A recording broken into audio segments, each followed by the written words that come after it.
नमस्कार। अक्टूबर 2025 सभी राशियों के लिए कैसा रहेगा, इस पे एक एक करके जो है वीडियो भेजे जा रहे हैं। अक्टूबर का महीना अगर कहा जाए बड़ा खास है। खास क्यों है ये समझ लीजिए। देखिए, इस महीने में अगर कहा जाए 5 गोचर होंगे, 5 ग्रहों के गोचर होंगे। हर महीने में कहीं ना कहीं 2, 3, 4, 5 ग्रहों के गोचर होते ही होते हैं। कभी 2 हैं, कभी 3 हैं, अलग अलग महीनों में। लेकिन इस महीने में अगर कहा जाए 5 गोचर हैं और सबसे बड़ा गोचर अगर कहा जाए तो देवगुरु बृहस्पति का है, जो कर्क राशि में 18 अक्टूबर को गोचर करेंगे।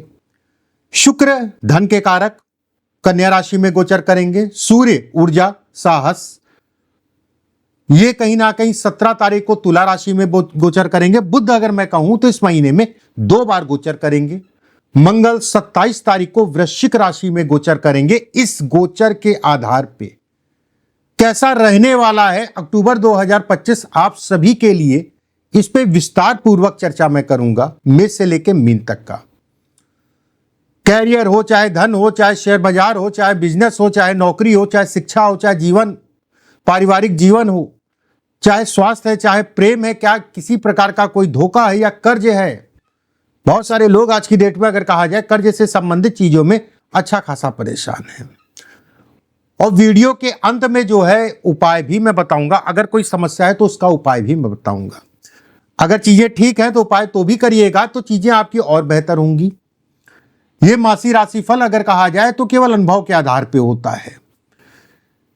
देखिए, एक चीज का ध्यान रखिएगा, अगर आप पहली बार मेरे चैनल पर आए तो चैनल को सब्सक्राइब जरूर कर लीजिएगा, बेल आइकॉन का निशान दबा लीजिएगा, जिससे हमारे द्वारा भेजी गई वीडियो आपको समय से मिलती रहे।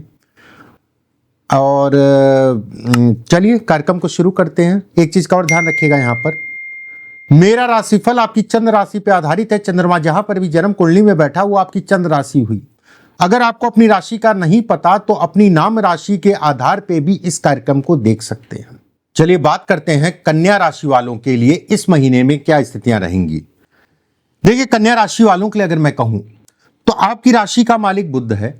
बुध अगर कहा जाए द्वितीय भाव में मंगल के साथ, ऐसे में कहा जाएगा यह महीना सूर्य के कारण आपके शरीर में ऊर्जा रहेगी। बुध मंगल की युति द्वितीय भाव में रहेगी, कुछ समय के लिए बदलेगी भी।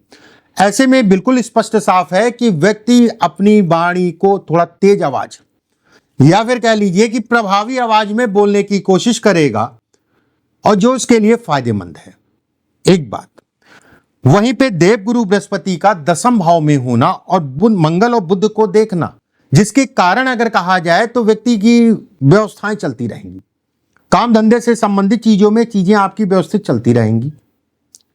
लोगों का साथ सहयोग मिलेगा। कोई ऐसा भी व्यक्ति मिलेगा जो आकस्मिक धन लाभ आपको करा सकता है, या किसी प्रकार की कोई समस्या चल रही है उससे निदान करा सकता है। एक बात। सेकंड में कहूं तो गुरु का यह भी काम कहलाएगा। कोई भी जमीन प्रॉपर्टी, कोई भी मकान, कोई भी स्थान का परिवर्तन, या फिर कह लीजिए कि एक मकान से दूसरे मकान में भी अगर चेंज करना चाह रहे हैं किराए पे, तो भी उसके लिए यह महीना अच्छा कहलाएगा। कर्म भाव में देवगुरु बृहस्पति आपकी राशि से 10वें में मंगल के ऊपर दृष्टि का मतलब ही यही हो गया, जमीन प्रॉपर्टी से संबंधित चीजों में लाभ। अगर कोई कमर्शियल या फिर कोई इन्वेस्टमेंट करना चाह रहे हैं प्रॉपर्टी के ऊपर, उसके लिए भी अच्छा कहलाएगा। बुध अगर कहा जाए मंगल के साथ, इस समय पे आपके लिए इन्वेस्टमेंट आने वाले समय में काफी लाभप्रद होगा। और उसमें भी अगर मैं कहूं तो 10 तारीख से लेके 25 तारीख के बीच का पीरियड अगर मैं कहूं तो बेहद अच्छा है, जो काफी अच्छा कहलाएगा। सूर्य का लगन में होना, देखिए सूर्य लगन में है तो थोड़ा सा आपके ऊपर बर्डन रहेगा। पारिवारिक बर्डन हो गया, काम धाम से संबंधित बर्डन हो गया। लेकिन सूर्य लगन में है, ऐसे में कहा जाएगा कि आपकी सोच बेहतर करेगा, आपको चीजों से लड़ने की क्षमता देगा। शुक्र केतु के कारण अगर कहा जाए मन में थोड़ा सा डर और वहम भी आएगा, लेकिन व्यक्ति उसको पार पा जाएगा। और यह शुक्र और केतु का द्वादश में होना, ऐसे में यह भी कहलाएगा कि आपको कोई लंबी यात्रा करना है, चाहे वो नौकरी है, चाहे व्यवसाय है, या पढ़ाई के लिए देश से दूर जाके काम करना चाह रहे हैं, या देश में ही जो है लंबी मतलब 400-500 किलोमीटर दूर जाके जो है नौकरी व्यवसाय या पढ़ाई करना चाह रहे हैं, उसमें तरह तरह की जो है अटकन जो है इस पीरियड में आएगा, फ्लक्चुएशन इस पीरियड में आएगा। एक बात, राहु का छठे भाव में बैठना, ऐसे में कहा जाएगा कि शत्रु, बेवजह की शत्रुता जिससे कोई मतलब नहीं है, वो भी कहीं ना कहीं जो है आंख दिखा रहा है, वो भी अड़ंगे डाल रहा है। शुक्र पे दृष्टि का मतलब ये कहलाएगा कि भाग्य चलेगा, लेकिन भाग्य या कर्म के लिए भाग्य मेहनत के आधार पे चलेगा, मतलब मेहनत करनी पड़ेगी इस महीने में, इस चीज के लिए मान के चलिए। अगर आप नौकरी पेशा हैं तो भी ये कहा जाएगा कि नौकरी से संबंधित चीजों में व्यवस्थाएं आपकी चलती रहेंगी, उसमें कहीं कोई दो राय नहीं है। प्रमोशन इत्यादि चीजों का अगर आप प्रयास कर रहे हैं, राहु और गुरु के कारण और सूर्य का लगन में होने के कारण अगर कहा जाए प्रमोशन से संबंधित चीजों में सफलता। वहीं 16 तारीख के बाद 17 तारीख से सूर्य जो है द्वितीय भाव में गोचर करेंगे, मंगल और सूर्य आपको 15 तारीख से लेके 28 तारीख के बीच में अपने प्रमोशन के लिए, अपने पदोन्नति के लिए, या फिर अगर आप प्राइवेट नौकरी में भी हैं तो आप अपने प्रयासों को बढ़ा दीजिएगा। जो भी आपके आला अधिकारी, बॉस हैं, उनसे किसी प्रकार का कोई लाभ लेना चाहते हैं तो जो 15 से लेके 27 तारीख के बीच का पीरियड है, इस पीरियड में आप बातचीत करिए। हालांकि पूरा महीना इस चीज के लिए अच्छा है, लेकिन ये पीरियड अगर कहा जाए तो ज्यादा अच्छा कहलाएगा। इस पीरियड में जो है चीजें आपकी बढ़ेंगी। सूर्य का लगन में होना, शनि से दृष्ट होना, विवाह या वैवाहिक जीवन में कौतूहल, और खासकर अगर आप पार्टनरशिप में काम करते हैं या काम करना शुरू करना चाहते हैं, उन चीजों के लिए बिल्कुल भी ठीक नहीं कहलाएगा। आपको सावधानी रखनी है, आपको देख दाख के करना है, कहीं ना कहीं प्रॉब्लम्स आपको हो सकती है, इस चीज का ध्यान रखने की आवश्यकता है। शनि का 7वें भाव में मीन राशि में होना और लगन में सूर्य का होना, ऐसे में कहा जाएगा कि ऊर्जा बहुत रहेगी, बस ऊर्जा की दिशा सही रखिएगा, चीजें आपकी भरसक रूप से बनती चली जाएंगी। ठीक है। शुक्र का द्वादश में होना, किसी प्रकार का कर्ज, जैसे पैसे का आपने किसी को कर्ज दिया, पैसा आपका फंस सकता है, आपको बहुत सावधान होकर चलना है। शुक्र पैसा है, धन कहा जाता है। राहु अगर कहा जाए फसावट है। राहु अगर कहा जाए तो अगला व्यक्ति, अरे बस 2 दिन में दे दूंगा, अरे बाबूजी बहुत अच्छे हैं, अरे भैया तुम तो बहुत अच्छे हो, ये मेरा मित्र बहुत खास है, मुझे 2 मिनट में दे देगा।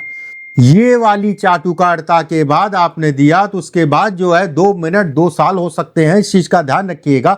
ऐसा दिख रहा है, इसमें आपको सावधानी रखने की आवश्यकता है। ठीक है। और केतु का द्वादश में जाने का मतलब यह भी कहलाएगा शुक्र के साथ में, देखिए शुक्र के साथ में द्वादश में 1 तारीख से 9 तारीख तक रहेंगे। इस पीरियड में अगर मैं कहूं तो आपको किसी प्रकार का विपरीत लिंगियों से सावधानी बरतनी है। आपको खून जनित बीमारियों से सावधानी बरतनी है। आपको अगर शुगर है उससे संबंधित चीजों में सावधानी बरतनी है।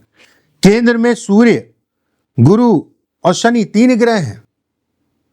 गुरु अगर कहा जाए 19 तारीख को जो है, 18 तारीख को अगर मैं कहूं तो लाभ में गोचर कर जाएंगे। सूर्य अगर कहा जाए 17 तारीख को जो है द्वितीय में गोचर कर जाएंगे।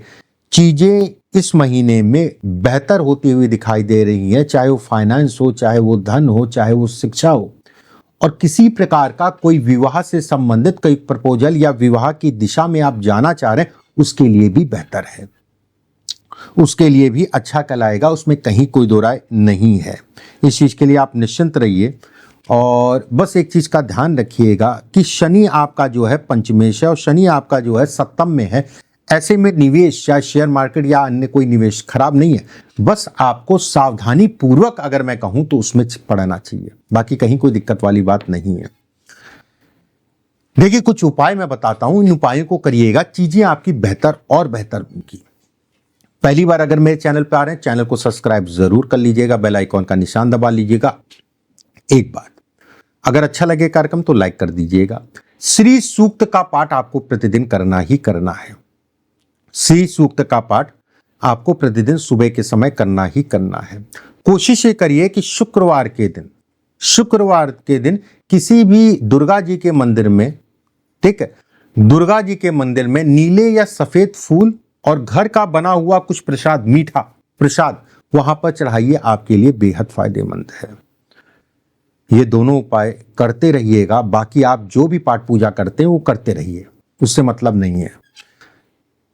कन्या राशि वालों के लिए ये महीना कुछ चीजों में फायदा, कुछ चीजों में नुकसान, अगर मैं ओवरऑल देखूं तो फायदा ही दिखता है।